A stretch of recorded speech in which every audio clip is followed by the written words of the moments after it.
दोस्तों, कहानी को सुनने से पहले धीरे धीरे अपनी आंखें बंद करें, अपना ध्यान अपने हृदय में लाएं और अपने भीतर माँ के प्रेम और स्पर्श को महसूस करें। धीरे से अपनी आंखें खोलें और सुनना जारी करें। कहानी का शीर्षक है भूलने की दवाई। मेरी दवा की दुकान थी और उस दिन दुकान पर काफ़ी भीड़ थी। मैं ग्राहकों को दवाई दे रहा था। दुकान से थोड़ी दूर पेड़ के नीचे एक बुजुर्ग औरत खड़ी थी। मेरी निगाह 2-3 बार उन महिला पर पड़ी तो देखा उनकी निगाह मेरी दुकान की तरफ थी। मैं ग्राहकों को दवाई देता रहा, लेकिन मेरे मन में उन बुजुर्ग महिला के प्रति जिज्ञासा भी थी कि वह वहाँ क्यों खड़े खड़े देख रही है।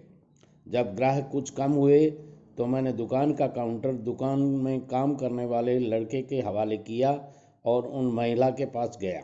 मैंने पूछा, क्या हुआ माताजी, कुछ चाहिए आपको? मैं काफ़ी देर से आपको यहाँ खड़े देख रहा हूँ। गर्मी भी काफ़ी है, इसलिए सोचा चलो मैं ही पूछ लेता हूँ आपको क्या चाहिए। बुजुर्ग महिला इस सवाल पर कुछ शक पका गई थी। फिर हिम्मत जुटाकर उन्होंने पूछा, बेटा, मेरे 2 बेटे हैं, दोनों दूसरे शहर में रहते हैं। हर बार गर्मी की छुट्टियों में बच्चों के साथ मिलने आते हैं। इस बार उन्होंने कहीं पहाड़ी पर छुट्टियां मनाने का निर्णय किया है बेटा, इसलिए इस बार वह हमारे पास नहीं आएंगे। ये समाचार मुझे कल शाम को ही मिला था। कल सारी रात ये बात सोच सोच कर परेशान रही, 1 मिनट भी नहीं सो सकी। सोचा आज तुम्हारी दुकान से दवाई लूँगी, लेकिन दुकान पर भीड़ काफ़ी खड़ी थी, इसलिए सोचा यहीं खड़े खड़े तुमसे दवा पूछूंगी।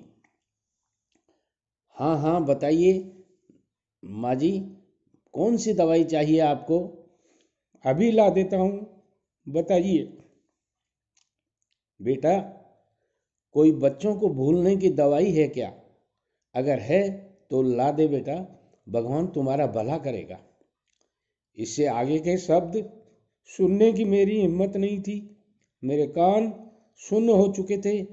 मैं उनकी बातों का बिना कुछ जवाब दिए चुपचाप दुकान की तरफ लौट आया था, क्योंकि उस बुजुर्ग महिला की दवा उनके बेटों के पास ही थी, ना कि मेरे पास, जो शायद विश्व के किसी मेडिकल स्टोर पर नहीं मिलेगी।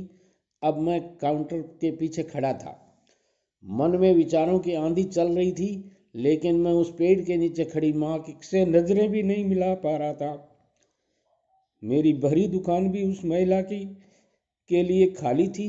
मैं कितना असहाय था, या तो वे जानती हैं या फिर मेरा भगवान जानती हैं।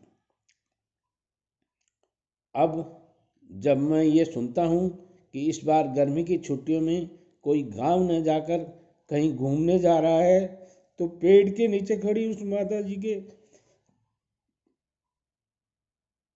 कदम अंदर तक झकझोर देते हैं।